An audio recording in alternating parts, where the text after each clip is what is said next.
Good morning mga kamoto, magandang araw sa inyong lahat. Welcome back sa ating channel. Panibagong vlog, panibagong video na naman ang ating pag-aaralan ngayon. Magdi-DIY tayo ng motor. Lalagyan natin ito ng switchless yung ating mini driving light para hindi na masyadong sagabal. Para maisisip na natin kung saan natin dapat ilagay yung kanyang switch. At magiging switchless na yung ating mini driving light. So kung bago ka pa lang sa aking channel at ngayon mo pa lang napanood ang video na to, paki-like at paki-share na rin ang ating video. At huwag nating kalimutan paki-pindot ang ating subscribe button kung hindi ka pa subscriber, at i-click mo na rin ang ating notification bell para lagi kang updated sa ating mga bagong bidyong ina-upload. Kaya huwag na natin patagalin pa. Simulan na natin.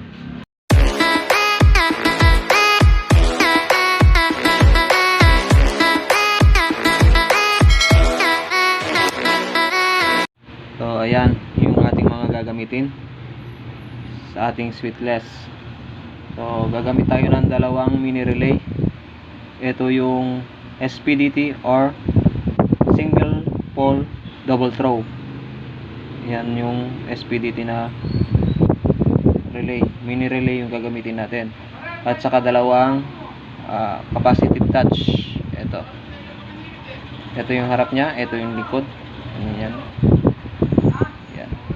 Yan yung gagamitin natin. So hihinangan muna natin lahat yan at lalagyan natin ng dalawang diode dito para matibay yung ating mini relay. Yan. So hinangan muna natin, lalagyan muna natin sila ng mga wire. I feel like I'm losing my mind. Is everybody in the world blind? Please, Lord, give me a sign, a sign. I feel like I'm losing my mind. Is everybody in the world blind? Please, Lord, give me a sign, a sign. I wanna be the greatest. Everybody on the fake shit. I look around and feel like everybody is the fakest. I make this every day and I'm impatient, hoping one day I blow up from the basement. Statement, the top is so vacant. I don't hear shit that I think is amazing. Waiting for my day when I'm playing sold out shows for 1,000 faces. Hey, give me that crowd. O yan, nalagyan na natin ng wire yung gagamitin natin. So kukonek na lang natin yan dun sa ating headlight. Ito dun sa may bandang headlight, at ito naman yung dun sa may galing sa battery. So pati itong ating sensor nalagyan natin ng wire saka ng double duct tape. Ayan, para ididikit na lang natin siya. So etong ating sensor may negative positive siya. Yung positive nito, ito siya, i-connect natin dun sa accessories wire ng ating motor, yung galing sa susian, at ito yung kanyang negative. I-connect natin siya dito sa isang kabila na to para ibato niya dito yung supply sa kabila. Ayan. Tapos yung isa naman gagamitin natin to sa high and low. Ayan. Ito yung high and low nya. Ito yung kanyang switch. So pagsasama-samahin natin yan muna dito. Itong kanyang negative positive, walang problema yan kahit magkabaliktaran siya. Ikakabit muna natin. Sige. Kakabit natin dito yung kanyang negative tsaka yung kanyang positive. Yan yung kanyang trigger. Para pagka tin-trigger niya to, susupplyan niya to ng positive. Ito kasi i-connect natin to direct sa positive. Ito yung common, ito yung trigger, at ito yung normally open. Yung normally close, hindi na natin siya gagamitin kasi switch lang muna to. Isu-switch lang muna natin siya. Pag isinwitch natin siya, ito tatakbo dito sa isang mini relay. Ngayon, itong isang switch naman, kakabit natin dito yung isang itong isang na to, kakabit natin dito para sa high and low, kasi automatic na nag trigger siya dito. Automatic na sinwitch mo dito, binato niya yung supply dito sa isang relay. Yan. Automatic na meron ng supply kaagad ito ng normally close. Itong normally close yung to. May supply na kaagad siya yan. Direct yan sa low beam ng mini driving light. Ito naman yung high. Ngayon para kumana yung kanyang high, gagamitan natin ng isa pang ganito. Ito yung high at saka low. So, go-connect muna natin lahat yan at ipapakita ko sa inyo mamaya pag natapos na natin. 2,000 years later. Ayan mga kamotor, dito naman natin nilagay yung kanyang switch nakatago sa ilalim ng upuan. Saka yung mini relay. So, yan. Ano yan eh? Yung sa upuan yan. Yan. Sa ilalim ng upuan yan. So, ayun siya. Covered dun sa may ilalim ng upuan yan. Yan. Nilagyan natin siya ng socket. So, yung socket ko kasi 6 pin tong socket. Wala kasi tayong available na socket na iba. Kaya, tinape ko na lang yung hindi magagamit.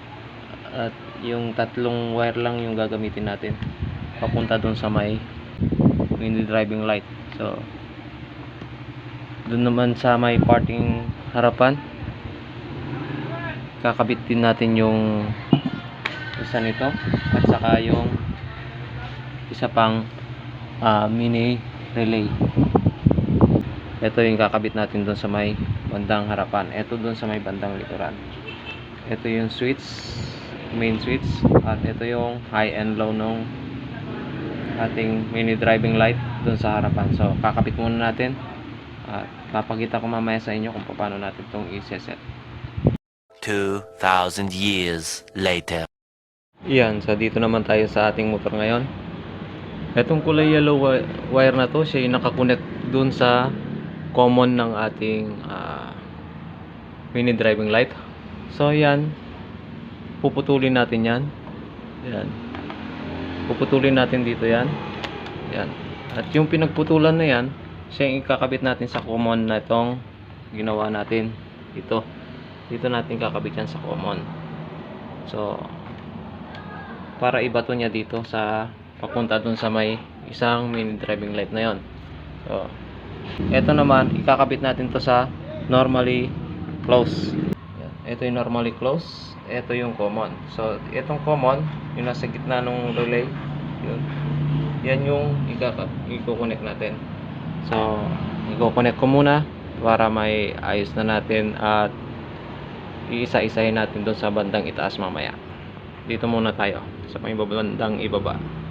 Ayan, so na-connect na natin yung mga wires dito.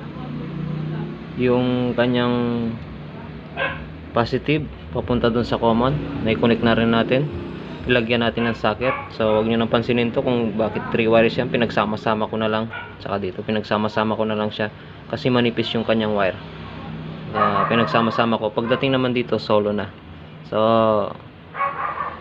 dito naman sa normally open ng ating relay, ayan, wala pa yan. Kinonect natin siya dun sa papunta dun sa isang relay, mini relay. At yung green wire galing naman dito sa negative nitong ating touch sensor dito, o capacitive touch. Ibinadi ground na lang natin. At yung positive nya, yan, to yung positive, yan yung dinugtungan natin ng wire. Yan, papagapangan natin doon papunta doon sa accessories wire, yung sa susian ng ating motor. So dito tayo kukuha sa may block na to. Yan, ito meron naman na nakaabang na wire dito. Yan, kukuha na natin yan sa may black wire, accessories wire yan ng ating motor. So ikakabit ko muna yun doon sa taas, tapos naman na tayo dito. So bali dalawa pa yung i-connect natin doon sa itaas. So i-connect ko muna para ma-testing na natin mamaya. Ayan mga kamoto, nandito naman tayo sa parting itaas nitong ating motor. So ito yung pinagapang natin kanina na positive galing dun sa capacitive touch. I-connect natin yan dito sa accessories wire ng ating motor. Pagsasamahin na yun natin yung positive nung isang capacitive touch dito sa ibabandang ibabaw na yan. Ito, ginawan ko ng ano kasi wala tayong ibang wire. Ginawan ko na lang ng palatandaan. Yung positive nya, ito, yung nakabalat na masyado na yan, yan yung negative. Yan yung input at ito yung kanyang output. Ito yung positive din, ito yung negative. Siya naman yung magti-trigger dito sa mini relay na to, dito sa trigger coil. Ito yung trigger coil, yung dalawang gitna na to.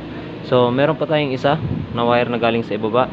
Ito, yan, galing dun sa isang relay dun yan, na pag sinwitch niya dito yan babato at pupunta dito yan sa may common dito, yung common na to. Tapos ito naman dalawa na to, normally close at saka yung normally open. Ito yung magiging low, ito yung magiging high. So dito natin yan i-connect sa white at saka yellow. Yan. Huwag yung pansinin yung wire dito sa bandang itaas na to, kasi yan dugtong lang yan para maabot yung ibang yung ano niya dito sa ibaba. Yan, para umabot siya kasi kulang yung ating wire. So dito, ito yung low at ito yung high. So dito natin lalagay yan. Dito sa normal sa ating relay, ito yung normally close. Ito yung dito natin lalagay yung low. Tapos dito natin lalagay yung high. Yung kulay yellow na wire na to, dito normally close, normally open yung kulay white. So ikakabit ko muna para ma-testing na natin. 2,000 years later. Ayan, so natapos na natin. Nakabit na natin lahat. Wala na tayong wire na sumobra. So ito yung kanyang high and low, nasa normally close at saka normally open. Nakakonect na siya dun sa kulay yellow at saka white. Itong white na to, siya yung nasa normally open. Yan, siya yung high beam natin. At saka yung yellow na yan, ito yung nasa normally close. So andito yung nilagay natin na high and low nya na switch. Tapos yun namang main switch nya, dito natin ilalagay yan sa may parte ng upuan na to, dito. Kaya ito siya, cover ng upuan yan, dito siya para safety. So ngayon itetest natin yan, at papaganahin natin yan. So isususi muna natin yan. So umilaw na pati yung kanyang touch sensor. Yan. Ngayon pag itatas natin itong main switch niya yan, dito yan sa side, yan, iilaw na yung ating mini driving light. So, kasi nasa normally close yung contact nung kanyang isang mini driving yung isang mini relay. So yun namang isa, high and low natin. So dito natin siya i-connect sa may ibabaw na yan. Ayun, dito sa ilalim, sa ilalim nung panel. Yan, ayun siya. So madali, para madali natin siyang meron akong nilagay na tanda kasi wala pa akong yan. Pag tinats natin dito, limbawa tinats natin dito, yan, high and low siya. Yan, so yun yung high and low natin. Switchless na yung ating mini driving light. Switchless yung main, switchless pa yung high and low nya. So pagka i-off natin, automatic yan, mamamatay yan. Pag pinindot din natin dito, yan, mamatay siya. Pagka in-on natin, tatas lang natin, ayan. Tapos dito tayo mag switch ng high and low. Yan. Ganun lang kasimple kung paano gawin yung ating project. Pero medyo mabusisi nga lang, pagtiyagaan lang natin. Pero sa simpleng paraan lang naman matututunan nyo rin yan kung paano natin i-wirings yung mga ganito, switchless. So ito, wala nang kwenta tong switch na to, tatanggalin na natin to, tatapon na natin yan para hindi na nakikita dyan. sagabal lang dito masyado pabigat pa. So hanggang dito na lang ang ating video. Sana may natutunan kayo. Maraming salamat sa inyong lahat mga kamoto. Ares, ingat sa pag-wiring at pag-DIY ng ating mga motor. Fuck what you say, yeah, I'ma do shit my way. So you can go kick rocks, I'ma stack bricks up, build what I want to make. Yo, I got a lot of shit to say, so I'ma do this every day. I'll be writing things until I'm fucking buried in my grave. 6 feet deep under, but my body won't decay, cause my messages are timeless, so they'll